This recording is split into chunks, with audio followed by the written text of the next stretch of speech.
အားပေးစကားတဲ့လူတွေရဲ့စိတ်ဟာတခါတရံကြတော့အခက်ခဲတွေနဲ့ကြုံတွေ့နေတဲ့အခါမှာ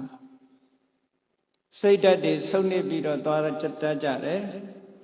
တခါတရံကြတော့လေစိတ်အားတွေတက်ကြွပြီးတော့နေတဲ့အခါမျိုးလည်းရှိတယ်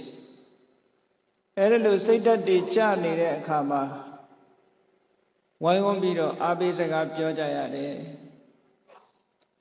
လူတွေကထင်ကြတယ်အားပေးစကားပြောတတ်တယ်လို့ထင်ကြတယ်လူတွေစိတ်ဓာတ်အကျဆုံးဟာဘယ်ချိန်လဲလို့တရားချက်ခင်သူတော်စင်ပြိဿတ်တို့သိဖို့လိုတယ်နော်လူတိုင်းနောက်ဆုံးကြုံရမယ့်တနေ့သောအချိန်ဆိုတာဘာအချိန်လဲသေကံဤအချိန်ပေါ့ဟုတ်ကလားလူတိုင်းဟာမရှောင်လွဲနိုင်ဘူးတနေ့ကျတော့ကြုံတွေ့ရမယ်ဆိုတဲ့နောက်ဆုံးအချိန်မှာစိတ်ဓာတ်အားအငယ်ဆုံးပဲစိတ်ဓာတ်အကျဆုံးပဲလို့ဆိုလို့အဲ့ဒီအချိန်မှာဘာလုပ်သင့်တယ်လဲကြံတဲ့လူတွေကနော်လုပ်သင့်လုပ်ထိုက်တာဘာလုပ်သင့်တယ်လဲခုခေတ်ရောဘာတွေလုပ်နေကြလဲဒါကိုလေးလာသုံးသပ်ပြီးတော့ကြည့်ဖို့ကိုလုပ်တဲ့အလုပ်တွေကမှန်ကန်မှုရှိရလားခုခေတ်လုပ်နေကြတဲ့လူတွေကမှန်ကန်မှုရှိရလားအားပေးစကားပြောတာရောဟုတ်ကဲ့လားအားပေးစကားပြောတာမျိုးမဟုတ်ဘဲနဲ့ကြောက်တွန်းချတာမျိုးတွေမျိုးဖြစ်မနေဘူးလားလို့စဉ်းစားဆင်ခြင်သင့်တယ်နော်မစဉ်းစားမဆင်ခြင်မဲနဲ့လှုပ်တဲ့လှုပ်ရမှန်သမျှဟာကောင်းကျိုးချမ်းသာကိုမပေးတတ်ဘူးအရာရာဟာပညာနဲ့ဆင်ခြင်ပြီးတော့မှလှုပ်တဲ့လှုပ်ထိုက်တယ်တဲ့မြတ်စွာဘုရားကမဟာနာမလို့ခေါ်တဲ့တိုင်ကဝေမင်းမဟာနာမဆိုတဲ့တိုင်ကဝေမင်းဟာမြတ်စွာဘုရားနဲ့ညီကိုတဝမ်းခွဲတော်တယ်ရှင်အနုရုဒ္ဓမထေရမြတ်နဲ့ညီကိုအရင်တော်တယ်အဲ့ဒီမဟာနာမတိုင်ကဝေမင်းကြီးဟာသုတ္တရဏမင်းကြီးတို့ဗတ္တိယမင်းတို့မရှိတဲ့နောက်မှာကပိလဝမြို့ကိုအုပ်ချုပ်နေတဲ့နောက်ဆုံးမင်းလို့ပြောကောင်းပြောရမှာပေါ့နော်အဲ့ဒီမဟာနာမမင်းဟာသာသနာတော်အဆင့်တန်းနဲ့ပြောမယ်ဆိုလို့ရှိရင်သောတာပန်အဆင့်သောတာပန်အဆင့်ကနေတက်ပြီးနောက်သဂရဂံအဆင့်သဂရဂံအဆင့်နဲ့တန်းကုန်သွားဘဝတတ္တမှာသဂရဂံအဆင့်အနေနဲ့တိုင်းပြည်အုပ်ချုပ်မင်းလုပ်ပြီးနောက်ဆုံးကြတော့ဝိတတုပကကျူးကျော်တိုက်ခိုက်တဲ့တာဂိဝေမင်းတွေအပြတ်ချေမုံရေးစစ်ပွဲမှာမာနမမင်းကြီးကဖမ်းခံရတယ်ဆိုတော့လဲဝိတတုပကသူ့ရဲ့မြည်တော်နေသည့်အတွက်ကြောင့်ကောင်းအောင်မွန်ထားတာသို့တော်လဲတိတ်တဆိတ်စားတဲ့ပေထဲမှာဆိုရင်တိတ်တဆိတ်သူ့စပင်ကိုသူစတုံးထုံးပြီးတော့ခြေမကြားမှာညှပ်ပြီးတော့ရေထဲမှာငုတ်လျိုးသွားတယ်လို့ဒီနေရာမှာလဲစဉ်းစားစရာကောင်းတာက तू ကတဂရကံလို့လဲဆိုသေးတယ်ရေထဲမှာနှစ်မြုပ်ပြီးကိုအသေးတတ်တယ်ဆိုတော့စူးစိုက်လောက်တာဆိုမဖြစ်နိုင်ဘူးလို့ထင်တယ်အဲ့ဒီဟာကနော်သောတာပန်ပုဂ္ဂိုလ်တောင်ကိုလုံးကြံတတ်ဖြတ်တာမျိုးဆိုမလုပ်တော့ဘူးလေအဲ့တော့မဟာနာမမင်းကြီးကသူ့ကိုယ်သူတေချောင်းကြံသွားတယ်ဆိုတာဟုတ်ချင်မှဟုတ်မှာပေါ့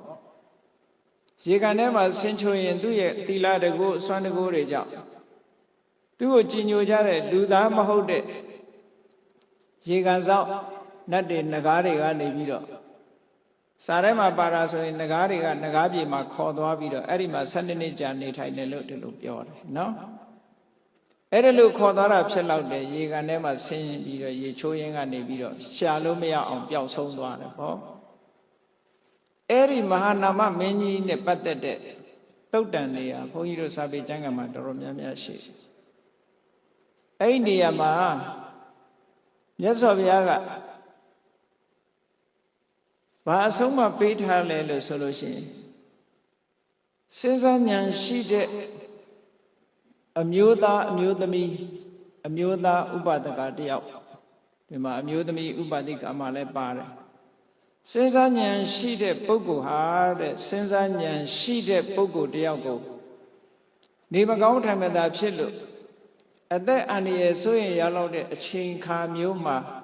အားပေးစကားပြောရမယ်ဆုံးမစကားပြောရမယ်လို့ပြောတယ်နော်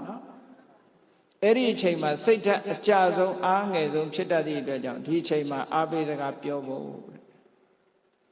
ဒါလူတိုင်းဟာဒီနေ့ဟာမကြုံတွေ့ပဲနဲ့နေလို့မရဘူးကြုံတွေ့မှာပဲเนาะလူတိုင်းဘယ်ကိုသွားနေတာတုံးဆိုရင်မွေးလာတဲ့အချိန်ကနေစပြီးဘယ်ကိုသွားတာတုံးဆိုအိုခြင်းဘက်ကိုသွားနေတာအိုခြင်းကနေဘယ်ကိုသွားတာတုံးဆိုနာခြင်းကိုသွားနေတာနာခြင်းကဘယ်ကိုသွားတာတုံးဆိုရင်သေခြင်းကိုသွားတာဒါအကြောက်စရာစကားမဟုတ်ဘူးတချို့ကပြောရင်သေစကားပြောရင်မင်္ဂလာမရှိဘူးလို့နမိတ်မရှိဘူးလို့ထင်တယ်မသေးမှကြာနာပဲเนาะလွတ်ရင်တော့လည်းပြောကောင်းတာပေါ့ဘယ်သူမှလွတ်တာမှမဟုတ်ပဲနဲ့ဟုတ်တယ်မဟုတ်လားကိုယ်ပဲသွားနေတာတော့ဆိုတာသိဖို့မလိုဘူးလားအေးမသိတာကတော့အဲ့ဒါပညာမဲ့လွန်အားကြီးတာပေါ့ကိုယ်ပဲသွားနေတယ်ဆိုတာသိရမှာပေါ့လူတွေကပြောကြတယ်ဘဲမှမသွားဘူးအိမ်မှာနေတာသို့တော့အိမ်နေရင်အသက်ကကြီးမသွားဘူးလားကြီးသွားနေတော့ဘယ်သွားနေတယ်လို့ထင်နော်အိုရက်စီသွားနေတယ်အိုရက်စီကနေပြီးတော့နာရက်စီမရောက်ဘူးလားအေးနာရက်စီကနေဘယ်ရောက်သွားတော့နော်ဆရာတော်ကြီးတပါးတရားကမ္မထာနှလုံးသွင်းနိုင်တယ်သွင်းခိုင်းတယ်လို့ပဲခံနိုင်ရင်ခံမခံနိုင်ရင်သေဆိုတာဟုတ်ကဲ့လားအိုခြင်းဆင်းရဲနာခြင်းဆင်းရဲကိုခံနိုင်တဲ့အခြေအနေရှိတဲ့ချိန်မှာခံနေပြီးတော့မခံနိုင်တဲ့အချိန်ကျသေသွားတာပေါ့အဲ့သေခြင်းဆင်းရဲနဲ့လူဘဝတစ်ခုကအဆုံးသတ်ကြမြတ်စွာဘုရားလည်းဒီလိုပဲဆုံးသတ်တယ်ရှင်သာရိပုတ္တရာရှမောက္ကလန်တို့လည်းဒီလိုပဲဆုံးသတ်တယ်သို့တော့အဆုံးသတ်ကလေးကောင်းအောင်လုပ်ပြီးလို့ရပါတယ်လူတွေဟာအဆုံးသတ်ကောင်းဖို့အတွက်အသေးကောင်းဖို့အတွက်အနေကောင်းဖို့ဆိုတာလည်းလိုအပ်တယ်လို့ဒီလိုပြောကြတယ်နော်သို့တယ်လူရဲ့စိတ်ဓာတ်ဆိုတာကနောက်ဆုံးအချိန်ရောက်လို့ရှိရင်အားငယ်တတ်တယ်တဲ့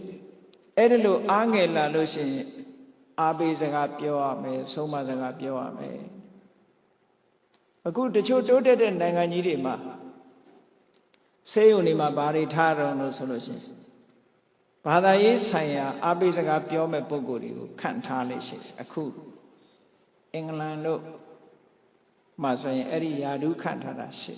ဆေးရုံကြီးတွေမှာဗုဒ္ဓဘာသာဝင်တွေအတွက်ဘုန်းကြီးတစ်ပါးခန့်ထားတယ်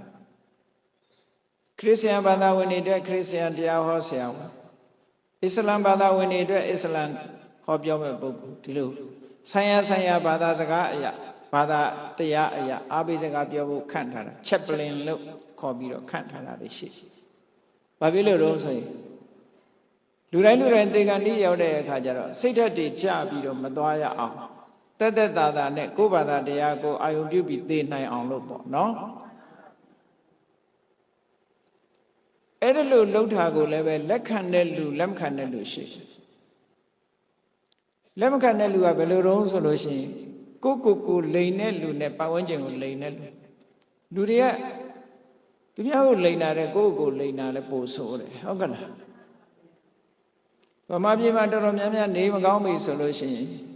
နေမကောင်းတဲ့ပုဂ္ဂိုလ်ကိုအတိပေးတာနည်းတယ်ဘာယောဂလဲဥပမာပဲဆရာဝန်ကယောဂတက်လိုက်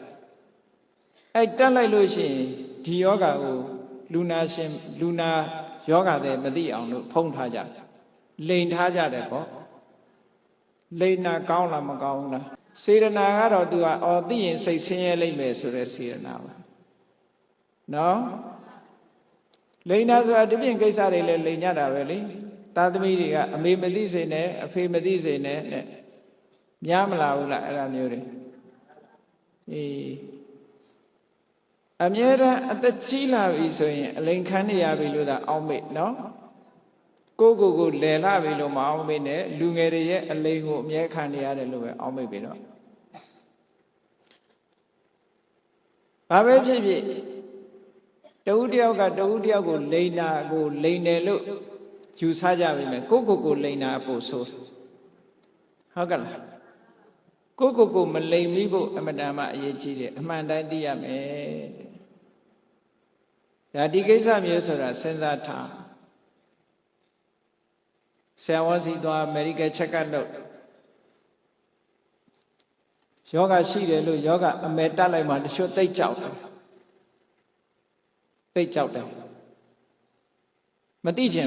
မသိချင်ဘူးဆိုတာကိုလိန်ထားတာပဲဟုတ်တယ်မဟုတ်လားသိတာမသိတာနဲ့ယောဂဖြစ်တာမဖြစ်တာနဲ့ဆိုင်ရလား မဆိုင်ပါဘူးမသိတော့မကြောက်ရဘူးပေါ့လေမျက်ကန်းတစ်စိမကြောက်တဲ့အကြောင်းမျိုးပဲသိတဲ့အခါကျတော့ယောဂဆိုတာကုစားရင် chance တွေမရနိုင်ဘူးလားကျမ်းမာလာဖို့အတွက်ကိုယ်မှာဒီယောဂရှိတယ်လို့သိလာလို့ရှိရင်ထိုယောဂအတွက်စေဝတ္တဆာနဲ့ကုမမယ်တရားဓမ္မတွေကြိုးစားအထောက်မယ်ဒီလိုရောမဖြစ်နိုင်ဘူးလားတကယ်ကအဲ့ဒါလိုဖြစ်ရမှာနော်စကိုင်းဘက်မှာဆိုဆရာဝန်ကြီးတယောက်ဖြစ်တာကအသက်ကင်ဆာသို့တော့အိမ်သူအိမ်သားတွေကလိန်ထားတယ်အသက်60လို့ပဲဒီလိုပဲပြောတယ်အသက်60ဆိုရင်အတော်နဲ့မသေးသေးဘူးပေါ့အသက်ကင်ဆာဆိုရင်မျောလင်းချက်မရှိဘူးပေါ့ဒီလိုအသိပေါ့နော်အဲ့ဒါလိုလိန်ထားပြီးတော့နေရင်ကနေပြီးတော့ယောဂအခြေအနေကပို့ဆုံးလာနောက်ဆုံးအချိန်ရောက်လာတဲ့အခါကျတော့မှသူကလည်းသူကိုယ်တိုင်ကလည်းဆရာဝန်ဆိုတော့သိတာပေါ့ပြီးတော့အဲ့ဒီကြမှာပါပြောတော့ဆိုကျုပ်ပြမသေးခြင်းသေးဘူးဘာမှလည်းမလုပ်ရသေးဘူးစောစောကသိထားမယ်ဆိုလို့ရှိရင်ဒီယောဂဘလောက်နဲ့အသက်တန်းဟာဘလောက်ပဲကြံတော့တယ်ဆိုရင်သိထားရင်ပြင်ဆင်မှုမလုပ်နိုင်ဘူးလားလုံနိုင်တဲ့အခွင့်အရေးတွေဆုံးရှုံးသွားတယ်လုံနိုင်တဲ့အခွင့်အရေးတွေဆုံးရှုံးသွားတယ်အဲ့တော့ medical check up လုပ်လို့ diagnose ထဲမှာယောဂရှိတယ်လို့ဆိုရင်လည်းဝမ်းမနေနဲ့ယောဂမရှိဘူးဆိုလို့လည်းမပြောနဲ့ယောဂမရှိဘူးဆိုလဲတနေ့သိမှာပဲယောဂရှိတယ်ဆိုတဲ့လူလည်းသိမှာပဲတခါတလေယောဂမရှိဘူးဆိုတဲ့လူကတော့အရင်သိခြင်းသိတတ်တယ်မဟုတ်ဘူးလားအဲ့တော့ဘာပဲဖြစ်ဖြစ်လူဘဝရလာရင်နောက်ဆုံးဟာသိခြင်းနဲ့အဆုံးသတ်ရတယ်ဆိုတာသိထားသည်အတွက်ကြောင့်မသိခင်ကိုဘာတွေလုပ်နေသင့်တယ်လဲမစင်စားသင့်ဘူးလားစဉ်းစားသင့်တယ်ဒီတိုင်းမနေသင့်ဘူးလူဆိုတာတနေ့သိမှာကြီးလဲသိတာပဲငယ်လဲသိတာပဲမြတ်စွာဘုရားဟောထားတယ်လေယဟရာသမဟန္တာသယေဘာလာယေသပန္တိတာသဗ္ဗေမစ္စုဝတံယန္တိတဲ့ဒဟရာသငယ်လဲသိတာပဲတဲ့မဟန္တာသအသက်ကြီးမှလည်းသိတာပဲတဲ့ယေဘာလာယေသပန္တိတာမသိနားမလဲတဲ့လူလည်းသိတာပဲတဲ့ပညာတတ်တဲ့လူလည်းသိတာပဲတဲ့မသိတဲ့လူရှိလားမရှိဘူးဆိုတာသိထားပြီးတဲ့နောက်မှာကိုဘာလုပ်တဲ့လဲကြောက်နေဖို့မဟုတ်ဘူးเนาะရင်ဆိုင်ရဲဖို့ခြင်းတရားဟာကြောက်ဖို့မဟုတ်ဘူးရင်ဆိုင်ရဲဖို့ပဲမှန်မှန်ကန်ကန်နဲ့ရင်ဆိုင်ရဲရမယ်ဒီလိုဆိုလိုတာဘုန်းကြီးတို့ဂျာမနီသွားတော့ကအပြန်မှာလေမြန်ပေါ်မှာ Reader's Digest magazine တစ်စောင်တွေ့တာလေမြန်ပေါ်မှာခဏဖတ်တော့ဘသူရဲ့အကြောင်းရေးထားတော့ဆိုအရင်တော့အမေရိကန်သမ္မတလောက်သွားတဲ့သမ္မတကနေဒီရဲ့ဇနီးချက်ကလင်းကနေဒီရဲ့နောက်ဆုံးနေ့အကြောင်းရေးထားတာရှိသူကနယူးယောက်မှာချက်ကလင်းကနေဒီဆိုတဲ့သမ္မတကတော့သက်60လောက်ရှိတဲ့အခါမှာသူယောဂရဆေးရုံတက်ပြီးဆေးကုတဲ့အခါကျတော့ဆရာဝန်တွေက diagnose မှာဖော်ပြလိုက်တယ်ဘာဖြစ်တယ်ဆိုကင်ဆာယောဂကင်ဆာယောဂဆိုတာ incurable ကုလို့မရဘူးပေါ့ကင်ဆာဆဲလေးတွေကပြန့်နှံ့နေတဲ့အတွက်ကြောင့်ကုလို့မရဘူး incurable ကုမရတဲ့ယောဂမျိုးဖြစ်နေပြီဆိုသူသိတဲ့အခါကျသူဘုရားဘာသာမဟုတ်ဘူးမဟုတ်ပေမဲ့လို့စိတ်မချအောင်သူ့မှာထိန်းတဲ့နိလန်းတော့ရှိနေတယ်ဟုတ်ကဲ့လားသူ့မှာအားကိုးရှိတယ်ဘာအားကိုးတော့ဆိုသူခရစ်ယာန်ဆိုတော့ခရစ်ယာန် God အားကိုးမှာပေါ့နော်စိတ်တည်ငြိမ်မှုလေးကိုပြောပြတာပါအိမ်ပြန်လာခဲ့တယ်အိမ်ပြန်လာပြီးဘာလုပ်လို့ဆိုတတရရတန်တန်ရှင်းရှင်းအဝတ်စားစစ်တွေနဲ့လဲဗမာလို့ဆိုဖီးလိမ့်ပေါ့နော်အိယာခင်းနေကြာနာနာပြင်ဆင်သူ့အိမ်တန်တန်ရှင်းရှင်းအကုန်လုပ်သူ့ပစ္စည်းတွေခွဲပေးတဲ့လူတွေပေးလှုပ်တင်တာတွေလှုပ်ဒါနလှုပ်တင်တာတွေလှုပ်အဲ့လိုလှုပ်ပြီးသူကစိတ်ချမ်းသာကိုချမ်းသာတယ်အိမ်ပြန်ပြီးတော့အေးအေးဆေးဆေးအနားယူတဲ့သဘောမျိုးသူတည်သွားရင်ဘာလုပ်ရမလဲဆိုတဲ့ဆန္ဒတွေဖော်ပြပြီးဒီလိုနေတာတပတ်လောက်နေတော့သူအဲ့ရပေါ်မှာပဲဆုံးသွားတယ်ကဲသူ့အနေထားလေးကဘယ်လောက်ကောင်းလဲဟုတ်ကဲ့လားရဲဝံ့ရင်ဆိုင်သွားတယ်လို့ပြောတယ်အဲ့ဒီနေရာလေးမှာစဉ်းစားဖို့အရေးကြီးတာကဘာတော့ဆိုလို့ရှိရင်သူ သူအားကိုးတဲ့ဂေါ့ဆိုတာတကယ်အားကိုးရရောက်ရလားဒါပဲဒီတစ်ချက်ပဲစဉ်းစားစရာရှိတခါတလေကျတော့ကိုကတော့အားကိုးတယ်လေလူတွေကြည့်လေသားကိုအားကိုးရမလားလို့ဆိုပြီးတော့ဂရုစိုက်တာအသက်ကြီးတော့သားကကိုယ်ထော်လောက်ကန့်လန့်လုပ်တဲ့သားဖြစ်မဖြစ်ဘူးလားမရှိဘူးလားအေးသမီးကိုအားကိုးရမယ်ထင်ပြီးတော့သမီးလေးဂရုစိုက်ပြီးတော့မွေးထားတယ်အသက်ကြီးတဲ့အခါကျကိုယ်ရံသူဖြစ်နေတာရောမရှိဘူးလားရှိတယ်တကယ်အားကိုးရမယ်လို့ထင်ပေမဲ့လို့အားကိုးရဖြစ်ချင်မှဖြစ်တယ်ပေါ့အဲ့လိုတော့ရှိနိုင်တယ်ပေါ့အဲ့တော့တခြားဘာသာဝင်တွေအနေနဲ့သူတို့စာပေကျမ်းဂန်သူတို့ဘာသာတရားအရာဒါကိုအားကိုးရမယ်လို့သူတို့ထင်ကောင်းထင်လိုက်သို့တော့စိတ်ကောင်းနှလုံးကောင်းထားမယ်ကိုယ်ကျင်တရားကောင်းမယ်ဆိုရင်ဘယ်ဘာသာဝင်ပဲဖြစ်ဖြစ်ကောင်းရသူကတိရောက်ဖို့ရတော့မခဲရင်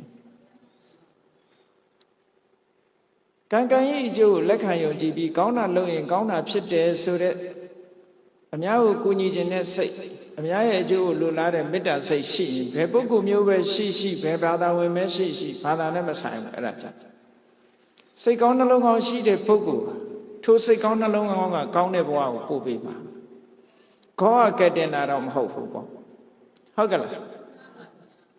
ဘုရားဘာသာလည်းစိတ်ကောင်းနှလုံးကောင်းရှိမယ်ဆိုရင်ထိုစိတ်ကောင်းနှလုံးကောင်းလေးကဲ့တင်ပါဘုရားကဲ့တင်တာမဟုတ်ဘူး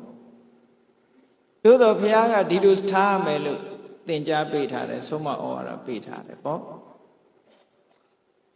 အေးကောင်းပြီအဲ့ဒီသမထကတော်ကြီးဟာအေးချမ်းချမ်းနဲ့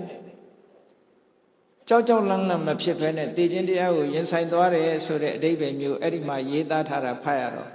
ဩဒါလည်းအတူယူစရာပဲလို့နော်ဗမာပြည်မှာ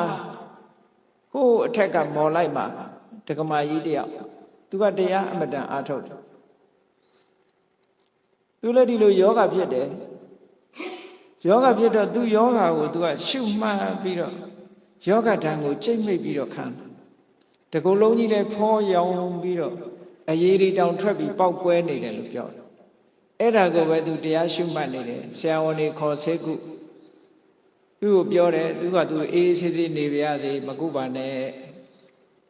ဒီလိုတရားရှုမှတ်ရင်းနဲ့သိခြင်းတရားကိုရင်ဆိုင်သွားတယ်ဆိုတာအဲ့ဒီဒကမာကြီးကိုကုပေးတယ်ဆရာဝန်တယောက်ကပြောဘူးတယ်စိတ်တည်တည်ငြိမ်ငြိမ်နဲ့မငြီးမညူပဲနဲ့ယောဂကိုခံပြီးတော့နောက်ဆုံးနေ့ကိုကြုံသွားတယ်ပေါ့နော်အဲ့တော့လူတွေဟာအနေတက်ဖို့လိုတယ်လို့ပဲအသေးတက်ဖို့လည်းလိုသေးတယ်တဲ့ဒါကြောင့်မို့မြတ်စွာဘုရားကဒီသုတ်တံမှာဘာဟောထားတော့ဆိုအေးနေမကောင်းထိုင်မသာဖြစ်ပြီးတော့ယောဂဝေဒနာဖြစ်နေတဲ့ပုဂ္ဂိုလ်တယောက်ကိုတဲ့ပညာရှိတဲ့ပုဂ္ဂိုလ်တယောက်ကိုပညာရှိတဲ့မိတ်ဆွေတယောက်ကအားပေးစကားပြောတဲ့နဲ့လို့တကယ်ခေါ်တာအကျိုးရှိလို့ပြောတာအားပေးစကားပြောရမှာတချို့ကြတော့ဘုန်းကြီးပင့်ပြီးတော့ပရိတ်ရွတ်တာတော့ငါ့ကိုသေမှထင်လို့ပရိတ်ရွတ်တာလားလို့ဆိုပြီးတော့လူကမကြိုက်ဘူးဟုတ်ကဲ့လားအဲ့ဒါကိုလိန်နေတာမဟုတ်ဘူးလားအေးအဲ့ဒါလိုလိန်တာမျိုးက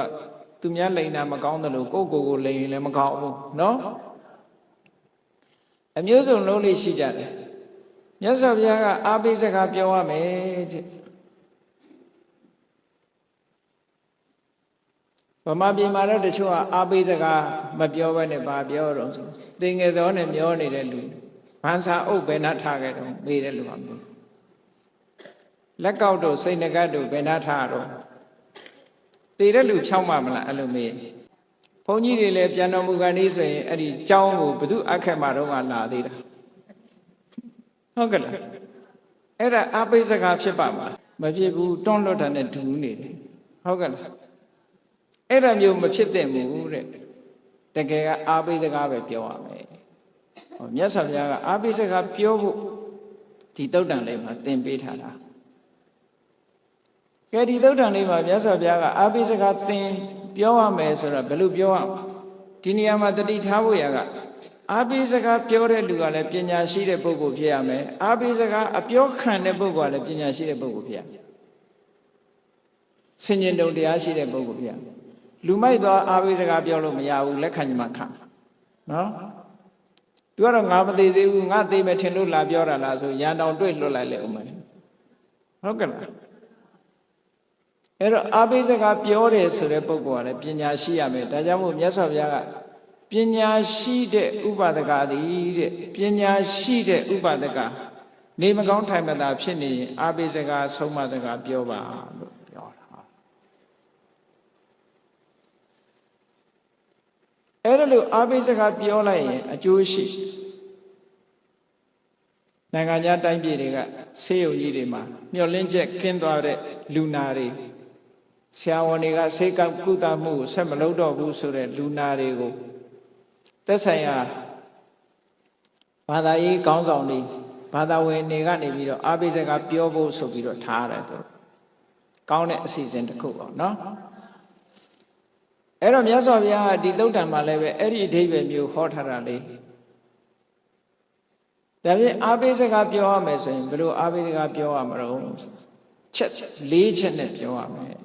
လူဥပဒကလို့ချက်၄ချက်နဲ့ပြောရမယ်လူအကြောင်းနဲ့ဆိုဘာပြောမလဲဆိုရင်မင်းမှာဘုရားအပေါ်မှာနှစ်ကာနဲ့အတိညာနဲ့ဘုရားပေါ်မှာယုံကြည်တဲ့တရားတရားတွေရှိနေတယ်ဘာမှကြောက်စရာမလိုဟုတ်ကဲ့စိတ်အေးလက်အေးနေနိုင်တယ်ပေါ့ဘယ်ဘဝခရီးပဲဖြစ်ဖြစ်တူတူပဲဘဝဒီဘဝသိသွားလဲနောက်ဘဝတစ်ခုရောက်မှာဟိုဘဝလည်းဒီလိုသိလာတာပဲလေအခုအသက်30ရှိတဲ့လူကဟိုဘဝသိလာတာအနှစ်30ရှိပြီပေါ့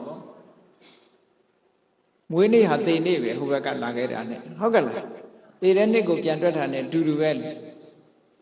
ဟိုဘဝသိပြီးမှဒီဘဝကိုဖြစ်တာ哦နော်အေးဒါကြောင့်မို့လို့ပထမအာဘိစကားပြောရမှာဘာတော့ဗုဒ္ဓေအဝိစ္စပတာဒေနသမဏဂတောအဝိစ္စပတာဒဆိုတာမြတ်စွာဘုရားကိုဂုဏ်တွေကိုသိပြီးတော့နှစ်ကာယုံကြည်တဲ့တရားရှိရမယ်အဲ့ဒီတရားတရားမင်းမှရှိနေရင်ဘာမှကြောက်စရာမလိုဘူးမကောင်းတဲ့ဘဝဘယ်တော့မှမရောက်ဘူးဟောဒီဟာကကယ်သွားလိမ့်မယ်အားပေးစရာဒါလေးကိုအားကိုဟုတ်ကဲ့လားဗုဒ္ဓေဝိစ္စပတာဒဘုရားကိုနှစ်ကာယုံကြည်တယ်ဆိုတာဘယ်လိုဟာတော့ဆိုနော်လူတွေကဘုရားကိုကိုးကွယ်တာအမျိုးမျိုးမရှိဘူးလားတချို့ဘုရားကိုးကွယ်တာဘယ်လိုရည်ရွယ်ချက်နဲ့ကိုးကွယ်တာတော့ဆိုလက်ကောင်းအောင်လို့ကိုးကွယ်တာအဲ့ဒါနှစ်ကာယုံကြည်တာမဟုတ်ဘူးဒီဘုရားကိုးကွယ်လို့ရှိရင်ထီပေါက်မယ်ချဲပေါက်မယ်စီးပွားတက်တယ်ဆိုတဲ့အနေနဲ့ကိုးကွယ်တာမရှိဘူးလားအဲ့ဒါမျိုးတွေဒါကြောင့်မို့လို့အမဲနေကြိုက်နံကြိုက်တွေပါလေဘေးရင်ဆရာစီမေးပြီးတော့ဘယ်နေသားဆိုရင်ဘာအသားကိုးကွယ်ရမယ်ဆိုပြီးတော့အဲ့ဒါမျိုးထူးမှားပြီးတော့ကိုးကွယ်ကြတယ်စင်စည်းမြင်းရံတယ်ဆိုပြီးစင်စည်းမြင်းရံရုပ်ပွားကိုးကွယ်တာတော့အဲ့ဒါတော့အတိညာနဲ့ကိုးကွယ်တာလို့ဆိုနိုင်မှာမလားသို့တော့အဲ့ဒါမျိုးကိုးကွယ်တဲ့လူတွေရောမရှိဘူးလားအဲ့ဒါအဝိစ္စပတာဒမဟုတ်ဘူးတဲ့ဘာဖြစ်လို့တော့တခုံတစ်ခုတစ်စုံတစ်ခုလိုချင်နေလို့ဒီဘဝရဲ့အကျိုးရှိရာအကျိုးရှိကြောင်းယုံကြည်ချက်အတိညာမဲ့တဲ့ပညာမဲ့တရားလို့ခေါ်တယ်ပေါ့နော်ပညာမဲ့တဲ့တရားနဲ့ကိုးကွယ်တာမျိုးတွေကြတော့ခုနကအကျိုးမရှိဘူးလို့ပြောတာမဟုတ်ဘူးနော်ဘုန်းကြီးပြောတာထိုက်တဲ့လောက်အကျိုးလေးတော့ရှိမယ်ဒါပေမဲ့လို့အစွမ်းထက်တဲ့အကျိုးမျိုးတော့မဖြစ်နိုင်ဘူးတရားပညာမဲ့တရားနဲ့ကိုးကွယ်တာမျိုးဖြစ်နေပညာရှိတဲ့တရားနဲ့ကိုးကွယ်ရမယ်ဆိုတာဘယ်လိုဟာတော့မြတ်စွာဘုရားရဲ့ဂုဏ်တွေအေးအရဟံဆိုရင်နှလုံးသွင်းလိုက်တို့မှာလောဘတွေရှိတယ်ဒေါသတွေရှိတယ်မောဟတွေရှိတယ်မြတ်စွာဘုရားရဲ့စိတ်ထဲမှာဟောဒီလောဘဒေါသမောဟတို့ဆိုတာလုံးဝမရှိဘူးဘုရားစိတ်ဟာဖြူစင်လိုက်တာဟောအရဟံခုံတော်ကိုအာယုပြုတဲ့အခါကျနော်ကိလေသာအတော်တွေကလုံးဝကင်းနေလို့မြတ်စွာဘုရားစိတ်ဆိုးတယ်ဆိုတာမရှိဘူးလောဘဖြစ်တယ်ဆိုတာမရှိဘူးမသိဘူးဆိုတာလည်းမရှိဘူးလောဘဒေါသမောဟကင်းတဲ့ဘုရားပဲလို့ဟောအရဟံခုံတော်ကိုဒါကြောင့်မို့လို့ဒီလိုလောဘဒေါသမောဟတွေကင်းနေသည့်အတွက်ကြောင့်တလောကလုံးမှာရှိတဲ့ပုဂ္ဂိုလ်တွေကဥညွတ်ပြီးတော့ရှ िख ိုးလိုက်တဲ့ဘုရားပါလားရှ िख ိုးရင်ဘုရားဆိုတာလက်ုံလေးတစ်ခါခြိလိုက်တာနဲ့ခြိလိုက်ရုံလေးနဲ့နတ်ပြည်ကိုရောက်သွားနိုင်တယ်ဒီကုသိုလ်လေးကစွမ်းဆောင်မှုဘလောက်ကောင်းတယ်ဆိုတာစဉ်းစားကြည့်မရဂုဏလီသူတို့သားလေးကဘုရားဘာသာဝင်မဟုတ်ဘူးအဖေကလည်းနှမျောလိုက်တာယောဂဖြစ်တဲ့တောင်ဆေးကုမပေးဘူးဆေးမိတို့တွေနဲ့ကုတာနောက်ဆုံးကုမရတဲ့အချိန်တေဂဏိအချိန်ရောက်တော့အိမ်ပြင်ထုတ်ထားတယ်လေဘုရားကဆောင်းကန်ကြွလာတဲ့အခါထတောင်ရှစ်မခိုးနိုင်တော့ဘူး စိတ်แท้ကကြည်နူးပြီးတော့ဒီလိုဖရာမျိုးငါမလှူလိုက်ရဘူးမတန်းလိုက်ရဘူးရှစ်မခိုးလိုက်ရဘူးခုရှစ်ခိုးစိတ်แท้ကနေကြည်နူးပြီးတော့နေတယ်အဲ့ဒီအချိန်လေးမှာတည်သွားတာနဲ့နတ်ပြည်မှာနတ်သားသွားဖြစ်တယ်ဒီကုသိုလ်လေးကကဲလိုက်တာသူ့ကိုကြည့်ဘလောက်စွမ်းဆောင်ချက်ကောင်းတယ်လဲဆိုတာစဉ်းစားကြည့်စိတ်แท้မှာတင်ဖြစ်တာနော်လက်ဥတော်မချီနိုင်ဘူးတဲ့စိတ်แท้ကနေဘုရားကိုအာယုံပြုပြီးစိတ်แท้ကကြည်နူးလိုက်ရုံလေးနဲ့တည်းပဲကြည့်နတ်ပြည်ရောက်လာလူမပြောနဲ့ကဲကရာရေကန်ကြီးနားမှာရှိတဲ့ရေကန်တဲကဖားလေးတစ်ကောင်မြတ်စွာဘုရားတရားဟောတာတစ်ပင်အောင်ရေကန်ထဲကခုန်တက်လာပြီးမြတ်တော်ထဲမှာဝိုးရင်ကနေဘုရားတရားဟောတဲ့အတန်ကြားတာနဲ့နားထောင်ကောင်းတဲ့အတန်လေးပဲတိရစ္ဆာန်ဆိုတာအန္တရာယ်ရှိတဲ့အတန်လားအန္တရာယ်မရှိတဲ့အတန်လားဒီလောက်တော့သိတယ်သို့တော့တရားရဲ့အဓိပ္ပာယ်သူသိတာတော့မဟုတ်ဘူးဟုတ်ကဲ့လားမြတ်စွာဘုရားရဲ့ကရုဏာတွေလွှမ်းခြုံထားတဲ့မေတ္တာတွေလွှမ်းခြုံထားတဲ့အတန်လေးကိုသူ့စိတ်ထဲမှာနားထောင်ရင်စိတ်ကြည်နူးနေတဲ့အချိန်လေးမှာကံမကောင်းအကြောင်းမလားတော့အနာနာရောက်လာတဲ့နွားကြောင့်သားကတပြားတဲ့ခေါင်းကိုထောက်ပြီးဖိလိုက်လို့ဒုက္ခမြတ်သေသွားတာအဲ့ဒီကြည်နူးတဲ့စိတ်ကလေးဘုရားကိုအာရုံပြုပြီးတော့ကြည်နူးတဲ့စိတ်ကလေးနဲ့တည်းပဲနတ်ပြည်ရောက်သွားကဲဘလောက်ဆောင်းဆောင်မှုကောင်းလဲဒါကြောင့်ဗုဒ္ဓေအဝိဇ္ဇပတာရမြတ်စွာဘုရားကိုအသိဉာဏ်နဲ့များကြည်ညိုလိုက်မယ်ဆိုလို့ရှိရင်ဒီတဲ့အစာပေါင်းများစွာအကျိုးရှိတယ်အားကိုးเสียမကောင်းဘူးလားပိုက်ဆံနေဘလောက်ချမ်းသာထိုပိုက်ဆံကနတ်ပြည်မပို့နိုင်ဘူးနော်ပစ္စည်းဥစ္စာကနတ်ပြည်မပို့နိုင်ဘူးပစ္စည်းဥစ္စာကိုအကြောင်းပြုပြီးဒါနကောင်းမှုလုံးမှသီလဆောက်တည်မှနတ်ရသုဂတိဆိုတာရောက်တာဟုတ်ကဲ့လားလောကမှာပစ္စည်းဥစ္စာဆိုတာပစ္စည်းရှိလာပြီးတော့ပစ္စည်းကိုအကြောင်းပြုပြီးလူတိုင်းချမ်းသာဒုက္ခရတယ်လို့မအောင်မိနဲ့ဒီဘဝမှာလည်းပဲဆင်းရဲကြပြီးနောက်ဘဝမှာလည်းဒုက္ခရောက်တယ်ဒါကြောင့်မို့မြတ်စွာဘုရားကဟနန္တိဘောဂဒုံမိတာနောစပါရခဝေတိနောအတိညာမရှိတဲ့ပုဂ္ဂိုလ်ကိုပစ္စည်းဥစ္စာတွေကဖျက်ဆီးတတ်တယ်တဲ့ပစ္စည်းဥစ္စာကြောင့်ထိုပုဂ္ဂိုလ်ကပျက်စီးရတယ်ပေါ့ပစ္စည်းဥစ္စာကြောင့်ဒုက္ခရောက်တယ်ပစ္စည်းဥစ္စာကြောင့်သေရတယ်အမျိုးစုံရှိတယ်လူတွေမှာနော်ပစ္စည်းဥစ္စာကဒုက္ခပေးဖို့သို့တော့ပညာမဲ့တဲ့ပုဂ္ဂိုလ်တွေကိုဖျက်ဆီးနိုင်ပေမဲ့လို့ဒီဘဝမှာဒီလိုဖျက်ဆီးတယ်ဖျက်ဆီးနိုင်ပေမဲ့လို့ပစ္စည်းဥစ္စာကိုအသုံးချပြီးတော့နိဗ္ဗာန်တစ်ဖက်ကန်းကိုတက်လှမ်းလို့တဲ့သူတော်စင်တွေကိုတော့ပစ္စည်းကအနှောင့်အယှက်မဖြစ်ဘူးပစ္စည်းကိုအကြောင်းပြုပြီးတော့သူတို့ကကောင်းမှုတွေပြုကြတယ်ဟုတ်ကဲ့လား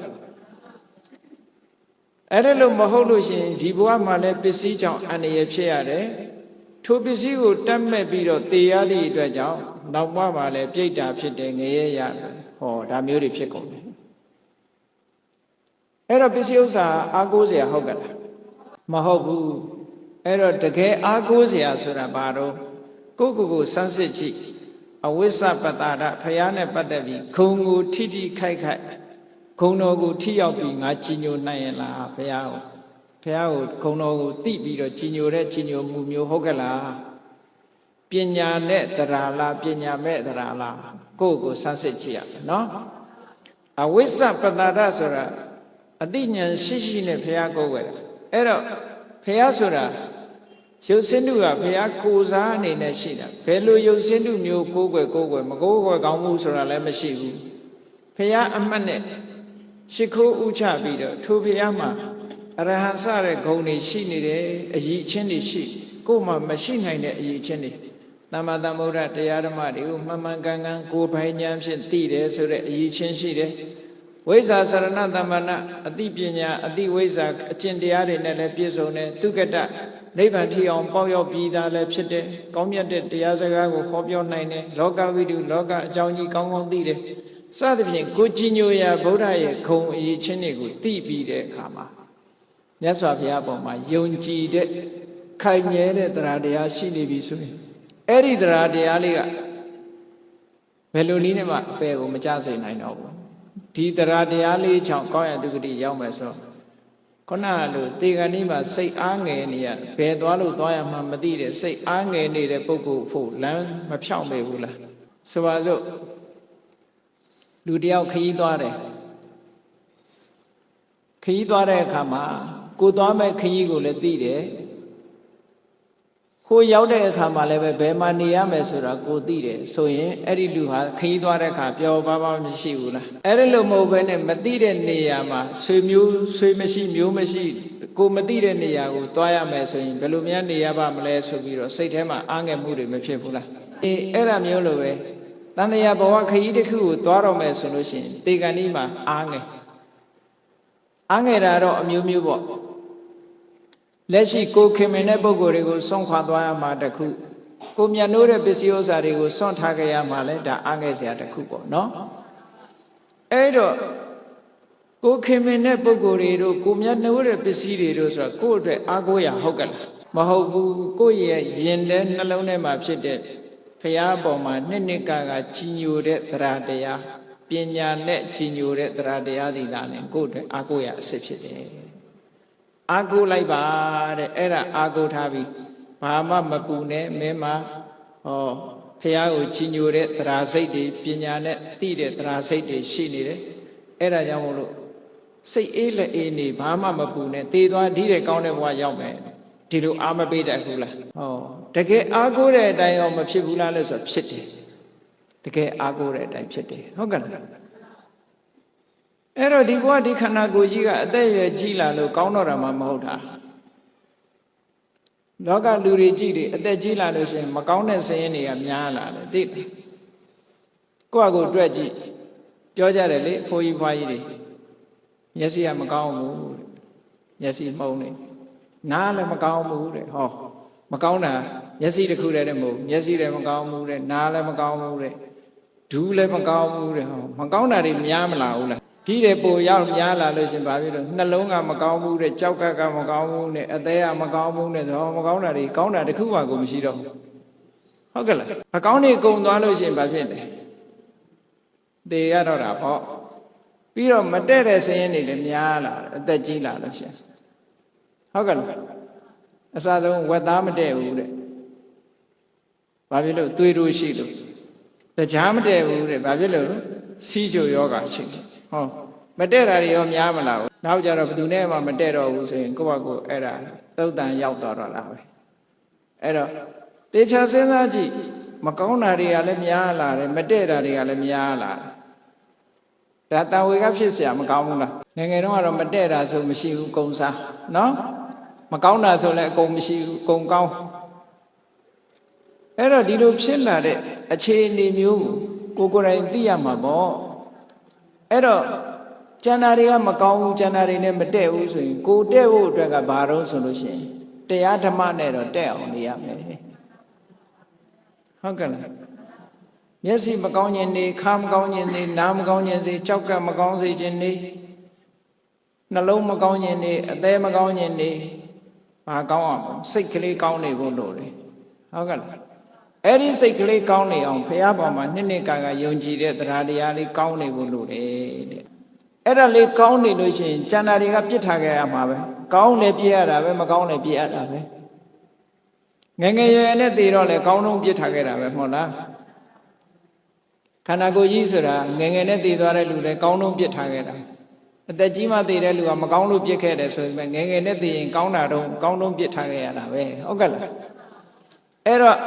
ကိုတတိထားမှာကအကောင်းဆုံးဖြစ်နေအောင်လုပ်ဖို့ရဘာတော့ဆိုလို့ရှိရင်ကိုယ့်ရဲ့စိတ်ဓာတ်ပဲမြတ်စွာဘုရားဂုဏ်တွေရဲ့ထုံမှန်းပြီးတော့နေထားတဲ့စိတ်ဟာတဲ့ဘယ်တော့မှအောက်ကိုမရောက်စေဘူးမဟာနာမင်းကြီးကိုမြတ်စွာဘုရားဟောထားတဲ့သုတ်တန်တစ်ခုရှိတယ်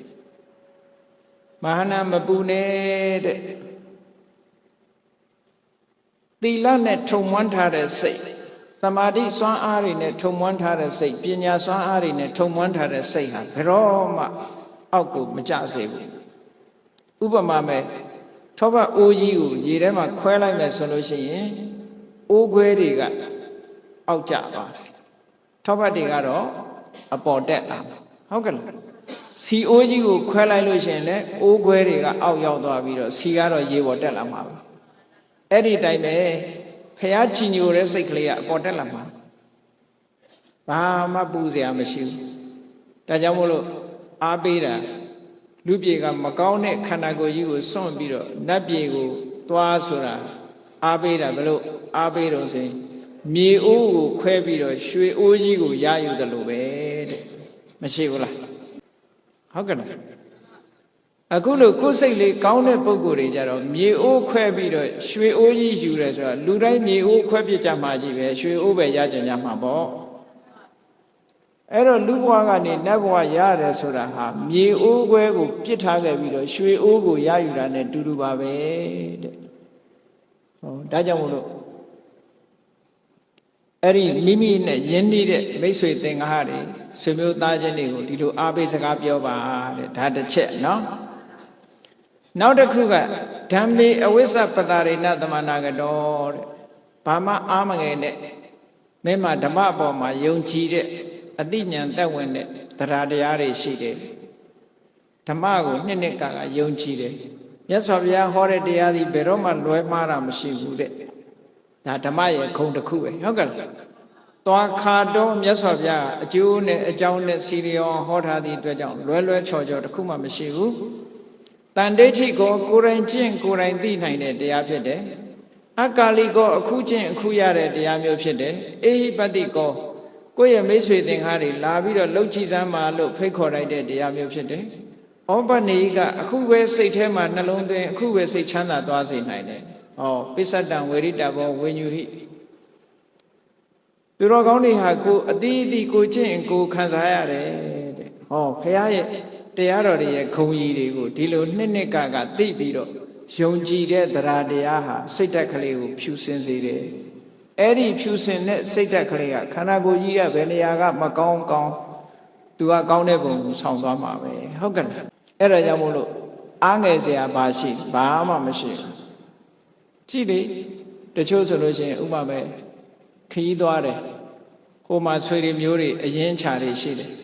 ဒီအိမ်ကိုပိတ်ထားခဲ့ပြီးတော့ဟိုအိမ်ကိုသွားတယ်ဟိုမှာလည်းကိုယ်ဆွေမျိုးတွေကကိုယ်ကျိုးနေတာလို့သိလို့ရှိရင်အားငယ်မှုဖြစ်ရလားမဖြစ်ဘူးထို့အတူပဲကုသိုလ်ကောင်းမှုလုပ်တယ်ဆိုတဲ့ပုဂ္ဂိုလ်ကအားငယ်စရာဘာတစ်ခုမှမရှိဘူး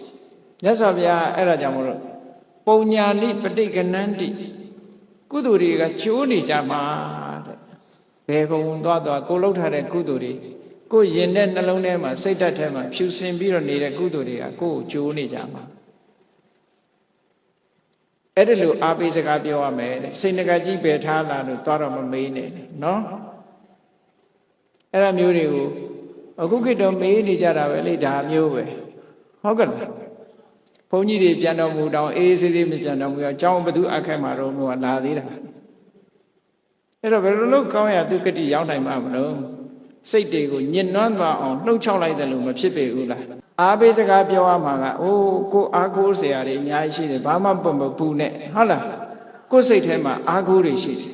ဓမ္မဟာတကယ်အားကိုးရအစစ်ဖြစ်တယ်တို့တူပဲအရိယာတန်ဃာတွေကိုကြည့်လိုက်သုပ္ပတိပန္န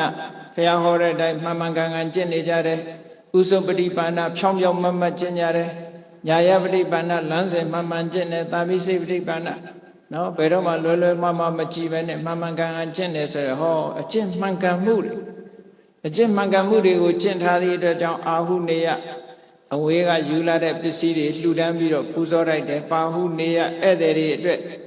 special ထားတဲ့ပစ္စည်းဥစ္စာတွေနဲ့ပူဇော်တိုက်တယ်ဟောဒက္ခိနေယအစ္စလိကရဏီယလက်အုပ်ချီတိုက်တယ်အနုတ္တရံဘုံညခိတံလောကသလောကရဲ့ကုသိုလ်ကောင်းမှုလှုပ်เสียလဲမြေတာလို့ဖြစ်တယ်ကုသိုလ်ပင်ပြိုးခြင်းရင်တန်ခါမှာပဲပြိုးရတယ်ဒီလိုပြောတာเนาะအဲ့ဒါလို့အာကိုးเสียတန်ခါပေါ်မှာနှစ်ကဒီလိုယုံကြည်တဲ့တရားဖြစ်ခုနှစ်စဉ်နှစ်တိုင်းဒီမှာဝိနည်းဆပြမွဲကြီးကျင်းပနေတယ်ဩဝိနည်းပြန်ဆိုးနေကြတဲ့တန်ခါတွေလူမယ်တန်းမယ်လက်အုပ်လေးတစ်ချိန်ခြိလိုက်မယ်ဖြော်ရည်လေးတစ်ခွက်တိုက်မယ်ရေလေးတစ်ခွက်တိုက်မယ်ဟောမရဘူးလားကုသိုလ်တွေအများကြီးရနော်အဲ့ဒီတန်ခါကိုချီညိုတဲ့တန်ခေအဝိဇ္ဇပတာဒဆိုတဲ့ပညာနဲ့တရားတရားတွေဟာပညာရှိနဲ့ယုံကြည်တဲ့တရားတရားတွေဟာကိုယ်ရင်တဲ့နှလုံးထဲမှာရှိနေလို့ဘာမှမပူနဲ့လို့အားပေးစကားပြောပါမရှိသေးရင်ရှိအောင်လုပ်ပေးရမယ်ဟုတ်ကဲ့ပိုက်ဆံတို့အကြာကြီးစုဆောင်းပြီးလုပ်နေရတာမဟုတ်ဘူးကုသိုလ်စိတ်ဆိုတာအခုဖြစ်အခုရတာမရဘူးလားအခုနှလုံးသွင်းရင်အခုစိတ်ထဲမှာဖြစ်တာပဲလေ ကြည်မထကုန္ဒလီတို့ဆိုဘုရားမြင်မြင်ချင်းမှာကြီးညိုတဲ့တရားလေးဖြစ်လိုက်တာနဲ့ပဲအဲ့ဒါလေးကနတ်ပြည်ပို့လိုက်တာဖားတော်ဝါလေးကလည်းကြည်မြတ်စွာဘုရားအတန်လေးကြားလိုက်တာနဲ့ကြည်နူးတဲ့စိတ်ကလေးကနတ်ပြည်ကိုပို့လိုက်တာဟုတ်ကဲ့လားအဲ့ဒါလို့အာကိုးစရာတွေတကယ်လဲအာကိုးလိုက်တဲ့အရာတွေကိုယ်တဏ္ဍမှာရှိနေတယ်ဆိုတာအာပိစကားပြောပါတဲ့နောက်တစ်ခုအာပိစကားပြောရမှာဘာလို့ဆိုရင်ဘာမှမပူနဲ့စိတ်ထဲမှာအာတင်ထားမင်းမှာခုချင်းတရားတွေရှိတယ်ငါးပါးသီလမင်းဘယ်တော့မှမဖောက်ဖျက်ဘူးလုံခြုံတယ်ဟိုတော့ကမလုံခြုံတော့အခုစောက်တည်လိုက်လုံခြုံသွားပြီဟုတ်ကဲ့လား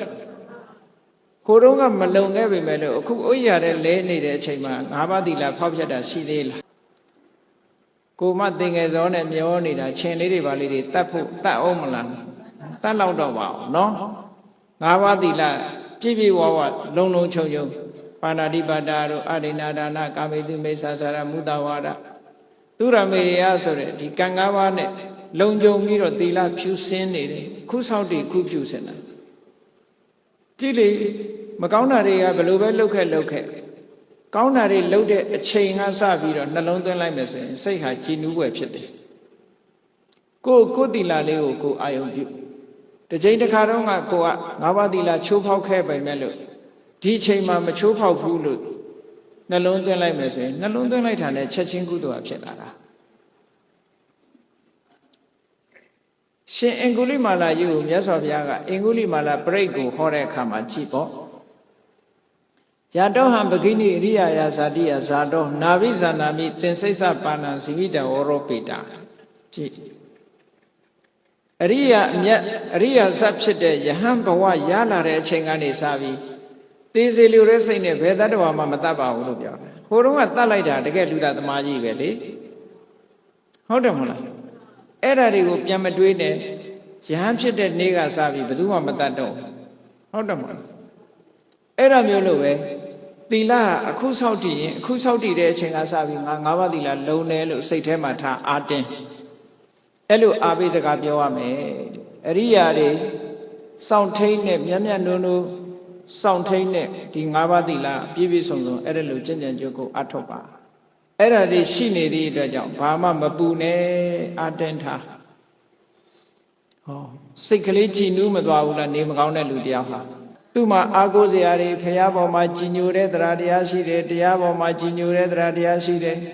တန်ခါပေါ်မှာကြည်ညိုတဲ့တရားတွေရှိတယ်ငါးပါးသီလကိုမြတ်နုံစောင့်ထိန်ထားတာရှိတယ်ဆိုဟောတကယ်အာကိုးစရာတွေမရှိဘူးလား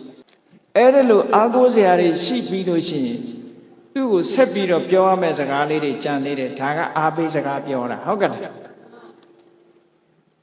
ဆက်ပြီးစကားဘာပြောရမှာတော့ဆိုလို့ရှိရင်တဲ့သူ့ကိုပြောလူတွေဆိုတာအတွေ့အတာလေးတွေရှိတတ်တယ်ဥမာမဲ့မိဘတွေဆိုရင်သားသမီးပေါ်မှာတွေ့တာတယ်နော်အိမ်တော်ဦးစီးတွေဆိုလို့ရှိရင်သားမယားတွေပေါ်မှာတွေ့တာအဲ့ဒါကြရင်ပြောတဲ့မိဘတွေပေါ်မှာတွေ့တာတဲ့စိတ်ရှိသလားမရှိဘူးလားမေးရှိနေသေးလို့ရှိရင်အဲ့တွေ့တာတဲ့စိတ်ကိုမထားပါနဲ့တတ္တဝါဆိုတာကိုယ်ကံနဲ့ကိုယ်လာတာတွေ့တာပြီးတော့မနေပါနဲ့တွေ့တာနေလဲသေမှာပဲမတွေ့တာပဲနေလဲသေမှာပဲသေမှာတူတော့တွဲမနေပါနဲ့လို့ပြောရမယ်ဟုတ်ကဲ့လားဒါပေမဲ့ခုခေတ်အဲ့လိုပြောရင်ရံများလုံနေမလားမသိဘူးနော်မိဘပေါ်မှာတွေ့တာတဲ့စိတ်ရှိလဲသေမှာပဲတွေ့တာတဲ့စိတ်မရှိလဲသေမှာပဲသေမဲ့တူတော့ဘယ်သူပေါ်မှာမတွေ့တာပါနဲ့လို့ပြောပါတဲ့ဒါဆက်ပြီးတော့ပြောရမယ့်စကားတစ်ခုနော်နောက်တစ်ခုကသားမယားတွေပေါ်မှာတွေ့တာတဲ့စိတ်ရှိသလားလို့မေးတဲ့အခါရှိတယ်ဆိုလို့ရှိရင်အေးတွေ့တာတဲ့စိတ်ရှိနေလဲသေမှာပဲတွေ့တာတဲ့စိတ်မရှိဘူးဆိုလဲသေမှာပဲသေမဲ့တူတော့လွတ်ကျွတ်ဘယ်သူပေါ်မှာမတွေ့နဲ့အားလုံးလွတ်ကျွတ်စိတ်ကိုလွတ်လိုက်ပါပြောစိတ်ရဲ့အတွေ့အတာကအတော်ဆိုးတယ်စိတ်တွေ့တာမှုကြောင့်ဗမာတွေကလည်းပြောတယ်လေ9 ရက်တိတိအိမ်မော်ကမဆင်းဘူးလို့ဘာလို့ပြောနေကြတယ်ဟုတ်လားမကျွတ်ဘူးလို့ဘာလို့ရှောက်ပြောအတွေ့အတာရှိရင်တော့ဖြစ်တတ်တယ်လူတိုင်းမဆင်းတာတော့မဟုတ်ပါဘူး မကောင်းမှုအကုသိုလ်တွေသိများတဲ့လူကြတခါတည်းဆင်းသွားတာပေါ့ဟိုတခါကြီးတယောက်ပြောတာလို့ပဲသူကအမြဲတမ်းမုတ်ဆိုးလုပ်ငန်းနဲ့အသက်မွေးတာလေသူကဘာပြောတော့ဆိုရင် तू သေလို့ရှိရင်တဲ့တွင်းတူးပြီးတော့မမြုပ်နဲ့တဲ့မြေကြီးပေါ်ဒီတိုင်းမှောက်ချထားလိုက် तू က तू ရဲဝင်သွားပါမယ်လို့ပြောတယ်ဆိုလိုတာက तू ကအကုသိုလ်တွေလုပ်နေတာ तू သေရင်တော့အောက်ပဲသွားမှာပဲလို့ပြောတဲ့သဘောပဲဟုတ်ကဲ့မိုက်တဲ့လူကလည်းအဲ့ဒီလောက်ထိအောင်မိုက်သွားတာနော်ပြင်ဖို့မစင်စားဘူးမြေကြီးတဲ့ရဲဝင်သွားမယ်တဲ့အဲ့တော့တွေ့တာမှုတွေကိုတစ်ခုပြီးတစ်ခုဖြည့်ရှင်းပြီးတော့သွားရမယ်မိဘပေါ်တွေ့တာသလားမိဘပေါ်တွေ့တာကိုဖြုတ်ရမယ်သားမယားပေါ်တွေ့တာရင်လည်းတွေ့တာမှုမရှိအောင်ဖြုတ်ရမယ်ပစ္စည်းဥစ္စာတွေပေါ်တွေ့တာလားတွေ့တာမှုတွေကိုဖြုတ်ရမယ်တစ်ခုချင်းဖြုတ်သွားတွေ့တာမှုဆိုတာအလွန်ဆန်းတဲ့ဆိုးတယ်နော်တိတ်တဆိုတဲ့ယန္တဘာအကြောင်းအားလုံးကြားဘူးနေကြတာပဲသူညီမကနေပြီးတော့သင်္ကန်းကိုကောင်းအောင်မွန်ရက်လုပ်ပြီးတော့ချော်ချော်လေးရက်ပြီးတော့ပေးလိုက်တဲ့သင်္ကန်းလေးမနေ့ကျတော့ဝတ်မယ်ဆိုပြီးတော့အားတင်းထားမဝတ်ရသေးလို့ညကျတော့အစာမကြေတဲ့ယောဂနဲ့ပြန်တော်မူဒီသင်္ကန်းလေးပေါ်မှာဆွဲပြီးတော့တန်းဖြစ်နေတယ်ကြည်တွေ့တာမှုကဘလောက်ဆိုးတယ်ဆိုတာသီလရှိတဲ့ယဟန်တော်အဲ့ဒီယဟန်ကတရားဓမ္မတွေကျင့်ကြံကြိုးကိုအားထုတ်နေတဲ့ယဟန်သို့တော့အတွေ့အတာသွားပြီးတော့တွေ့တာမိသည့်အတွက်ကြောင့်တန်းသွားဖြစ်တယ်အဲ့ဒီလိုတန်းသွားဖြစ်တော့သေသွားပြီဆိုရင်ဘုန်းကြီးတစ်ပါးပြန်တော်မူလို့ရှိရင်အဲ့ဒီဘုန်းကြီးပိုင်တဲ့ပစ္စည်းစီမတ္တတဏ္ဍကလို့ခေါ်တယ်သေတဲ့ပုဂ္ဂိုလ်ရဲ့ပစ္စည်းစီတန်ခိကဖြစ်တယ်တန်ဃာတွေအားလုံးပိုင်ဆိုင်တယ်အဲ့တော့တန်ဃာတွေကဒိဋ္ဌယဟန်တော်ပြန်တော်မူသွားပြီပေါ့သူသင်္ကန်းလေးကြံရစ်တယ်အဲ့ဒီသင်္ကန်းကိုဝေပန္တိကပြုတ်မယ်ဆိုတော့အဲ့တန်းကစိတ်ဆိုးလိုက်တာတဲ့ငါသင်္ကန်းဘာလို့ယူရမှာတော့ငါသင်္ကန်းဘာလို့ယူရမှာတော့ကြည့်တွေ့တာကိုအကြောင်းပြုပြီးဒေါသပါဖြစ်တယ်အဲ့ဒါကိုမြတ်စွာဘုရားကကြားလို့အဲ့ဒီသင်္ကန်းကိုမဝေဘာညာနဲ့အောင်ထားလိုက်အောင်9ရက်ဆိုတော့သူသင်္ကန်းလေးပေါ်မှာသူအေးဆေးဆေးနေရင်တက်တန်းစိတ်တော့9ရက်ပဲသူကအသက်ရှည်တာကို9ရက်ပြည့်တဲ့အခါကျသေပြီးတော့အေးဆေးဆေးအတွေ့တာလွတ်တဲ့တာဝရိန္ဒနတ်ပြည်ပြီးရောက်သွားတယ်တဲ့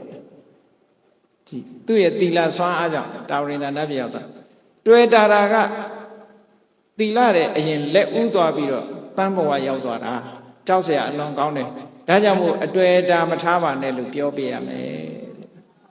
မတွေ့စေနဲ့တော့တွေ့ရင်အိမ်မောကမဆင်းဘူးဆိုဟုတ်တယ်ပစ္စည်းလည်းမတွေ့စေနဲ့ဘာမှမတွေ့စေရဘူးကိုလည်းမတွေ့အောင်တတိထားရမယ်နော်တွေ့တာမှုဆိုတဲ့ဒီနိကန္တိဟာအလွန်ဆိုးတယ်သောတာပန်ပုဂ္ဂိုလ်ဖြစ်အောင်တော့ဟုတ်အထက်မရောက်နိုင်ဘူးအတွေ့ရှိလို့ရှိရင်တွေ့တယ်ဆိုတာဆွဲထားတာပဲလေဆွဲထားရင်ဒီနေရာပဲပြန်လာမှာပေါ့ကြည့်ဗေမိသာရမင်းကြီးဆိုတာလူတွေကြားဘူးနေတာအားလုံးဗေမိသာရမင်းကြီးဟာဖះနဲ့တွေ့ချင်းပထမဆုံးအချိန်ဖះကြွလာတဲ့အချိန်တွေ့ချင်းတရားဓမ္မနာတော့သောတာပန်ဖြစ်သွားတယ်ဝေလူဝဥယျာဉ်ကြီးနဲ့ကျောင်းတော်ကြီးကိုဆောက်လုပ်လှူဒန်းထားသူဖြစ်တယ်ရာသက်ပံလည်းမြတ်စွာဘုရားကိုကိုးကွယ်စိတ်ကပ်သွားတဲ့ပုဂ္ဂိုလ်ကံမကောင်းအကြောင်းမလားလို့နောက်ဆုံးမှာထောင်သွင်းအကျဉ်းချခံပြီးထောင်ထဲမှာလုံးကြံတပ်ဖြတ်ခံလိုက်ရတယ်လုံးကြံတပ်ဖြတ်မှုကြောင့်တော့သောတာပန်ဖြစ်နေသည့်အတွက်ကြောင့်သူကသောကတွေဒုက္ခတွေမဖြစ်ပါဘူးအဲ့ဒီအတွေ့အတာလေးကသူကအထက်နတ်ပြည်တွေဖြစ်နိုင်ရဲ့သားနဲ့ဘာသွားဖြစ်တုံးဆိုစတုမာရိနတ်ပြည်ကဝိသောနတ်မင်းကြီးရဲ့အချမ်းအယံနတ်ဘလူးကြီးထဲမှာသွားဖြစ်တယ်ကြည်အောက်တန်းကြဟုတ်ကဲ့စတုမာရိနတ်ဘုံဆိုတာနတ်ပြည်6ထပ်မှာအောက်ကြဆုံးနတ်ဘုံလေအဲ့ဒီနတ်ဘုံတော်မှာနတ်မင်းကြီးထဲမှာမဖြစ်ဘဲနဲ့လူတို့ကလူမင်းဖြစ်ပါလေတဲ့နဲ့နတ်ထဲမှာကျတော့နတ်မင်းမဖြစ်ဘဲနဲ့နတ်မင်းရဲ့အစေပါသွားဖြစ်တယ်ကြည်စနဝတ္တပလို့ခေါ်တယ်သူနာမည်အာလာဝကတို့နဲ့တရန်းနဲ့ပေါ့အာလာဝကတို့ပုံနကတို့နဲ့တရန်းနဲ့နတ်ပြည်လူစစ်ဖို့ကြီးသွားဖြစ်တယ်ဘာဖြစ်လို့အဲ့လိုဖြစ်တာတုံးဆိုအဲ့ဒီဘဝကိုသူတွဲတာအရင်တုန်းကလည်းအဲ့ဒီဘဝမှာဖြစ်ခဲ့တယ်9ကြိမ်ဖြစ်ခဲ့ဘူးတဲ့အဲ့ဒီဖြစ်ခဲ့ဘူးတဲ့နေရာကိုစိတ်ကပြန်ညွတ်တာတေကန်နေကြတော့တွဲတာလိုက်သည့်အတွက်ကြောင့်အထက်နတ်ပြည်တွေမှာမဖြစ်ဖဲနဲ့အောက်နတ်ပြည်မှာပဲပြန်ဖြစ်တယ်တဲ့အဲ့တော့လူဆိုတာပြန်ပြီးတော့မွေးရတယ်နော်တတိထား ဒါတော့ဟုတ်မှာပဲဥက္ကံနေတဲ့လူကလည်းဥက္ကံပဲတွေ့မယ်ထင်တယ်ကြည့်ရတာဟုတ်ကလားအဒီနွေဒီတွေ့ရင်တော့ဒီပဲပြန်ဖြစ်ဖို့များတာပေါ့အတွေ့အတာရှိနေဒီမှာပဲပြန်ဖြစ်တတ်တယ်နော်အာဟုသူတွေကြီးကြီးမရှိဘူးဆိုရင်ကုသိုလ်ကလည်းကြီးကြီးမရှိဘူးဆိုရင်ဒီမှာပဲပြန်ဖြစ်တတ်တယ်အဲ့ဒီအတွေ့အတာရဲ့သဘောဒါကြောင့်မို့အတွေ့အတာကိုတစ်ခုချင်းတစ်ခုချင်းဖြုတ်ပါတဲ့မိဘပေါ်တွေ့တာတဲ့စိတ်ငဲတဲ့စိတ်မထားပါနဲ့သားသမီးတွေပေါ်မှာတွေ့တာတဲ့စိတ်ငဲတဲ့စိတ်မထားပါနဲ့ပစ္စည်းဥစ္စာတွေပေါ်မှာတွေ့တာတဲ့စိတ်ငဲတဲ့စိတ်တွေမထားပါနဲ့တဖြည်းဖြည်းချင်းဖြုတ်သွားလိုက်ပြီးတော့အေးလူပုံလူဘဝတွေ့တာတဲ့စိတ်မထားပါနဲ့ဒီတဲ့ကောင်းတဲ့ပေါ်မှာရွှေ့လိုက်စမ်းပါလူဆိုတာပစ္စည်းတွေဝယ်တဲ့အခါမှာရွေးတယ်မဟုတ်လားပစ္စည်းတွေဥမာ3-4မျိုးတွေးလို့ရှိရင်ရေးတယ်ဒါလေးကတော့ကောင်းသားပဲပထမရွေးလိုက်တယ်နောက်ဟိုဟာလေးမြင်တော့ဟိုဟာလေးကဓာတ်တဲ့ကောင်းတယ်ဆိုတော့ရွေးတော့ပြန်ပြောင်းပြီးတော့မယူဘူးလားအေးပစ္စည်းတွေပြောင်းပြီးတော့ယူတယ်လို့ပဲအခုလဲစိတ်လေးကိုပြောင်းပေးတာအေးလူပုံနဲ့စတုမာတဲ့နတ်ပုံကကောင်းတယ်လူပုံကအတွေ့အတာတွေကိုဖြုတ်လိုက်ပါလူပြန်မဖြစ်ချင်စမ်းပါနဲ့နတ်ဖြစ်အောင်လို့ကြိုးစားပါဟောအတွေ့အတာကနတ်ပြည်ပဲရောက်သွားတခါနတ်ပြည်မှာလဲစတုမာတဲ့နတ်တဲ့တာဝရိန္ဒာကပို့ချမ်းသာတယ်ဟောတာဝရိန္ဒာပေါ်မှာအတွေ့လေးကိုရွှေ့လိုက်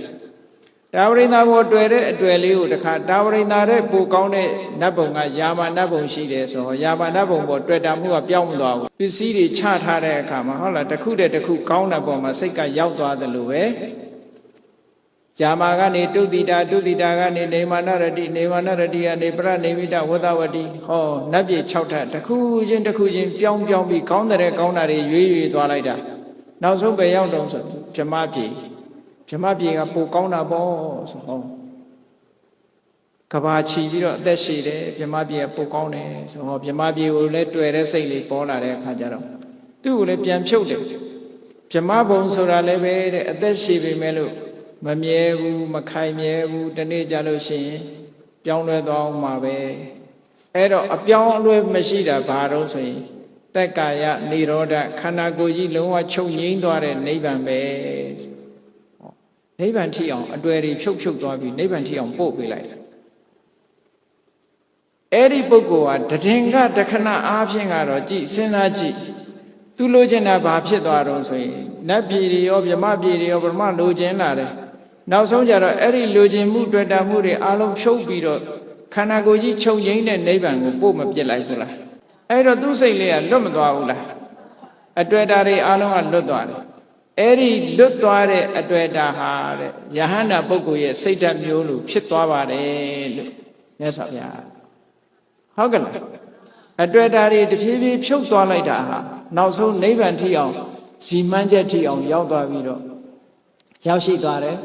အဲ့ဒီတွေ့တာမှုတွေဟာယဟန္တာပုဂ္ဂိုလ်ရဲ့ကိလေသာအာသောတွေကလွတ်သွားတဲ့အခြေအနေမျိုးနဲ့အခုဟာနဲ့အခြေအနေမျိုးနဲ့သွားမတူဘူးလားတဲ့တူတယ်နော်7ပါးသီလစောင့်တည်တဲ့အခါတောင်မြတ်စွာဘုရားကဒီလိုဟောတာရှိတယ်ယဟန္တာပုဂ္ဂိုလ်များသည်သူ့အသက်ကိုတတ်ခြင်းမှရာသက်ပံရှောင်တော်မူကြသည်ငါလည်းပဲဒီကနေ့သူများအသက်ကိုတတ်ခြင်းမှရှောင်ခြင်းဆိုတဲ့ပါဏာတိပါဒဝေရမဏိသိက္ခာပုဂ္ဂိုလ်စောင့်တည်ထားတယ်ဒီကနေ့ငါလည်းယဟန္တာလို့ကျင့်ရပြီလို့ကိုယ်စိတ်ထဲမှာနှလုံးသွင်းလို့ဥပောဒထသုတ်မှာဒီလိုဟောထားတာရှိတယ်အလွန်ကောင်းတဲ့စနစ်တည်းဟုတ်ကဲ့လားအဲ့ဒါလိုပဲအတွေ့အတာတွေကိုတဖြည်းဖြည်းဖြုတ်သွားလိုက်တာနောက်ဆုံးနိဗ္ဗာန်ရောက်သွားအဲ့ဒီနိဗ္ဗာန်ရောက်သည့်ထိအောင်စိတ်ဓာတ်လေးဟာတွေ့တာမှုတွေကလွတ်ကင်းသွားတဲ့အနေအထားမျိုးလေးဟာယဟန္တာပုဂ္ဂိုလ်တွေကိရိတာအာသောတွေကလွတ်သွားတဲ့အခြေအနေမျိုးလေးနဲ့သွားတူပါတယ်ဟောအဲ့ဒါလို့ထိအောင်အားပေးစကားပြောပြီးတော့ပုဂ္ဂိုလ်တွေကိုကူညီအချင်းချင်းမိတ်ဆွေသင်္ကားတွေကိုကူညီပေးပါလို့မြတ်စွာဘုရားကဒီတုတ်တံမှာဟောလို့ရင်ဖြစ်တယ်ဒါကြောင့်မို့တရားချက်ခင်သူတော်စင်ပြိဿအပေါင်းတို့သည်ဘုရားမြတ်စွာဟောကြားတော်မူခဲ့တဲ့အားပေးစကားအမတန်အားငယ်နေတဲ့အချိန်ခါမျိုးမှာအားပေးစကားပြောတာနောက်ဆုံးနေ့အတွက်အားပေးစကားပြောသလိုပဲနေ့စဉ်လည်းပဲအားပေးစကားပြောရမှာပဲဟုတ်ကဲ့လားနေ့စဉ်မြလည်းအိုးနေတာမပူနဲ့နားနေတာလည်းမပူနဲ့သိရမှလည်းမပူနဲ့ကို့မှာငါ့မှာဘာရှိတော့ဘုရားကိုယုံကြည်တဲ့တရားတရားရှိတယ်တရားကိုယုံကြည်တဲ့တရားတရားရှိတယ်သံဃာကိုယုံကြည်တဲ့တရားတရားရှိတယ်ငါးပါးသီလငါးလုံးတယ်လို့ကိုယ့်ကိုရောအာမပေးတတ်ဘူးလားအေးအားပေးစကားကိုယ့်ကိုယ်ကိုလည်းပြောသူတစ်ပါးကိုလည်းပြောမိအောင်အတွေ့အတာတွေကိုလည်းတစ်ခုပြီးတစ်ခုဖြုတ်နိုင်အောင် ဘယ်ပေါ်မှာငါသိတွဲနေတယ်လဲကိုယ့်အကိုစဉ်းစား